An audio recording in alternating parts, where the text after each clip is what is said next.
verbale. C'est cette méchanceté gratuite ailleurs des peuples. Bien que d'autres aient commis des actes parfois abominables, on dit non, pour nous-mêmes, là. C'est chez nous ici on va faire. Nous, aujourd'hui, après plus de 50 ans, on dit que nos magistrats sont incapables. Et puis il y en a qui sont contents. Moi, pour la j'aurais rendu, moi, prof, en son temps, j'ai dit, les profs ivoiriens, je vous donne la clé, prenez et puis faites. J'allais faire autre chose. Mais, vous savez, il y a moi et puis il y a les autres. Et je sais que je suis moi, humblement, on peut faire ce qu'on peut. Donc, je dis la condition du retour de Gbagbo. Je ne suis pas d'accord qu'un Ivoirien déporte un autre Ivoirien, quel que soit ce qu'il peut lui reprocher. Pourquoi? Pourquoi l'éloigner? Mais voilà, le solde, la déportation, c'est ce que le peuple, les peuples viennent de sanctionner cette politique. Une mauvaise gouvernance, une gouvernance dangereuse pour l'équilibre de ce pays. C'est parce que les Ivoiriens sont des gens qui ont une culture, quel que soit ce qu'on peut nous reprocher. Nous sommes pour qu'on puisse vivre. Et quand on dit vivre ensemble, là, ce n'est pas chez les autres. On vit ensemble partout. On vit ensemble partout. On l'a démontré. On n'a même pas besoin de faire de dessin. Mais malheureusement, les gouvernements ne comprennent pas ça. Et il y en a qui ont le sentiment qu'ils ont le monopole, hein, soit de la violence, on tabasse, on casse. Jusqu'à quand? Je dis pour terminer, nous là, nous avons arrêté. Mais un pouvoir là, c'est lui qui trouve les mécanismes. Au lieu d'aller chercher des intermédiaires, Miaka Oueto est là, Laurent Akoud est là, voilà la direction du FPI, elle est là. Mais on peut envoyer, on sait comment on fait. Gbagbo Laurent. C'est pour ça qu'il n'aime pas ce monsieur-là, parce qu'il est fort. Ici. Et dans l'histoire aussi, il sait ce que ça veut dire gérer. Gérer un pays, c'est faire des concessions si nécessaire. Gbagbo se rendait chez les uns et les autres, parfois, nuitamment, seul, ou accompagné de quelques-uns d'entre nous, pour aller dire, ah, qu'est-ce qu'on fait, comment on fait? Et la morgue, parce qu'ils ont des parrains. J'ai dit, les parrains ne sont pas là tout le temps. Hein. Un tôt ou tard, le parrain, il a d'autres réunions. Vous allez faire comment? Apprenez à discuter avec nous. Nous sommes là, venez. C'est à vous de venir, on vous interpelle. Nous vous disons, on ne parle plus avec vous. Et puis vous faites comme si vous êtes... Vous donnez des coups à un gamin, il se fâche, votre propre gamin, et vous vous dites, oh, il va faire ça, si oui. Mais c'est vous qui allez avoir mal. Nous ne gouvernons pas la Côte d'Ivoire. Aujourd'hui, là, nous n'avons ni armée, ni police, ni trésor, ni douane. Non, je ne dis pas ça. Sur cette base-là, concrètement, qui doit chercher à rencontrer qui? Non, bon, écoute, fiston, calme-toi. Bon, parce que tu t'es un peu trop emporté que j'ai dû faire ça, mais qu'est-ce qu'on peut faire? Comment? Eux, non seulement parce qu'ils ils nous oppriment, ils nous blessent, mais ils sont gonflés. Alors nous devons aller à Canossa pour acheter des indulgences. J'espère qu'ils comprendront l'expression dans l'histoire de la chrétienté. Quand on allait à Canossa, parce que c'était chez les papes, c'est pour aller payer pour se faire remettre ses péchés. Non, on va aller payer ça. C'est bon. Voilà pourquoi je dis, le dialogue, nous, on l'a volontairement interrompu pour les interpeller. Parce qu'ils ont osé jeter le bouchon trop loin en déportant, nous, là, celui qui représente notre symbole. On n'a pas fait ça à M. Ouattara. On n'a pas fait ça à M. Ouattara. Et il n'a pas le droit de faire ça à quelqu'un d'autre.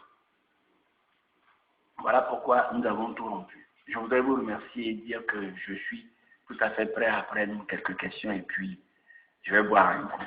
Merci.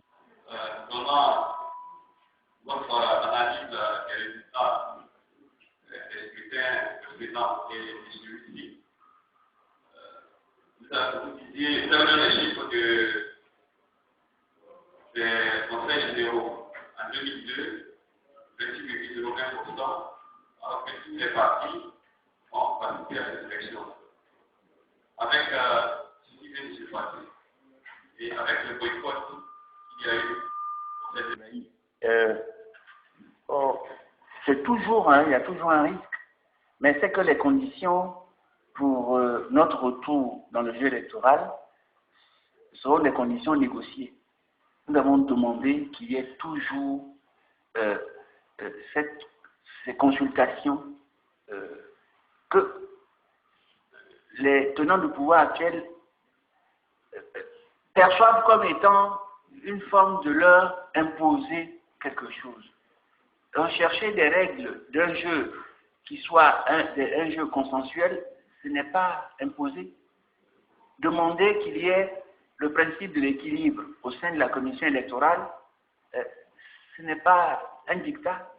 C'est au contraire dans l'intérêt de ce pays, parce qu'on se rend compte que seul, il ne peut pas gouverner ce pays. Et ça, s'il oublie, c'est pas grave. Mais notre rôle, en tant qu'opposition, qui sommes ancrés dans la transition pacifique, nous avons le devoir de donner l'alerte, c'est-à-dire d'annoncer qu'il y a des dangers à l'horizon.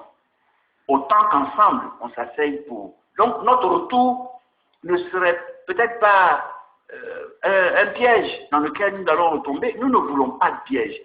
Dites-vous, M. Debailly, que c'est l'un des rares pays africains, la Côte d'Ivoire est l'un des rares pays africains dans lequel c'est l'opposition d'hier qui était majoritaire au sein de la commission électorale indépendante. Si on avait peur là, du jeu, est-ce qu'on allait le... On n'avait pas peur. C'est la faute. C'est la faute. Et surtout le coup de force qui explique cette situation. Sinon, quelqu'un qui aime... Moi, quand je suis majoritaire, là, je vous assure, quand je vais à l'épée, là, je me promène. Et puis, je ne dis pas, on ne dit pas un coup, non. Mais on sait. On dit, c'est lui, c'est lui. Ceux qui sont maintenant sortis, qui sortent, sont dans le peuple. C'est le peuple qui les a. Ouais. Ils vont dans le peuple. Depuis 2002, je connais quelques-uns parmi eux, c'est toujours des gens postés, même pour aller au marché. Moi, je vais au marché. Parce que je ne pense pas qu'il y ait un citoyen qui m'en veuille au point de vouloir me oxyre, prendre un vieux français. Voilà. Je pense, et c'est pour ça que nous le disons, c'est lorsque notre leader moral prend le pas sur ce qui est essentiel qu'on a peur. Sinon, pourquoi? On dit bien que c'est un jeu, le jeu électoral, si c'est un jeu. Il y a un arbitre qui est censé être impartial, mais moi, je joue. Si les règles sont telles que j'ai perdu, je dis ok. Mais c'est quand je ne suis pas convaincu que j'ai perdu que je peux contester. Mais même si je conteste, est-ce qu'on doit finir par prendre des sabres, et puis comme à l'époque, en garde, et puis on se dit non, je ne pense pas. Moi, je pense que ce n'est pas juste. Ça, c'est la laideur morale qui amène vers ces solutions-là. Laideur morale, c'est le mot qu'on appelle la tuépitude. C'est simplement ça. J'estime pour ma part que aujourd'hui, nous voulons, et nous le répétons, aller à toutes les consultations dans ce pays. Mais qu'on s'asseye, qu'on débatte des conditions de sécurité, des conditions techniques. Et en ce moment-là, le pays, il va reprendre. Il n'est pas condamné. Mais s'il y en a qui pensent qu'ils ont des parents si puissants qui peuvent souffrir seulement de faire subir aux autres, je ne sais pas. Moi, je n'ai rien connu d'autre que de prendre ma langue et de parler. Évidemment, comme le dit Ésope, c'est la meilleure et la pire des choses, quoi. Elle dit de bonnes choses parfois, mais aussi elle dit de mauvaises choses. C'est possible. Voilà donc ce que je voulais vous dire. Donc, au total, nous voulons simplement qu'on s'asseye, qu'ils osent prendre langue avec nous. Nous, là, nous avons osé, c'est nous qui avons demandé, couru après M. Ouattara, depuis mai 2001, au moment où on pensait qu'on était enterré. Il y en a même qui voulaient qu'on nous... Bon, bref, ça c'est un épisode. Mais nous sommes là et nous restons dans le cadre de la République et nous l'appelons M. Ouattara. Ce n'est pas notre ami. Ce que nous voulons simplement lui dire, on ne lui demande pas de nous aimer. On lui demande simplement de tenir compte que nous sommes l'un des partis qui compte en Côte d'Ivoire et c'est avec nous qu'on va faire la démocratie. Et je ne voudrais vraiment pas qu'ils prennent ça comme un outrage. Au contraire, c'est parce que nous reconnaissons qu'il est là que nous voulons discuter avec lui. Mais si lui ne le comprend pas, bon, comme on dit à l'impossible non tenu, nous allons rester dans notre petit coin. Et puis bon, il va développer la Côte d'Ivoire. Vivement que les milliards arrivent et puis on va voir. Voilà.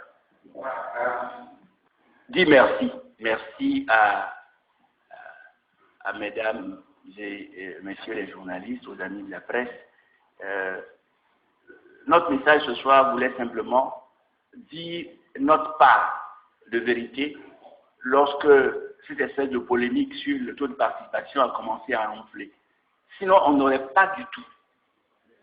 Ça, c'est la raison. La deuxième raison, c'est parce que nous estimons que c'est la Commission nationale indépendante.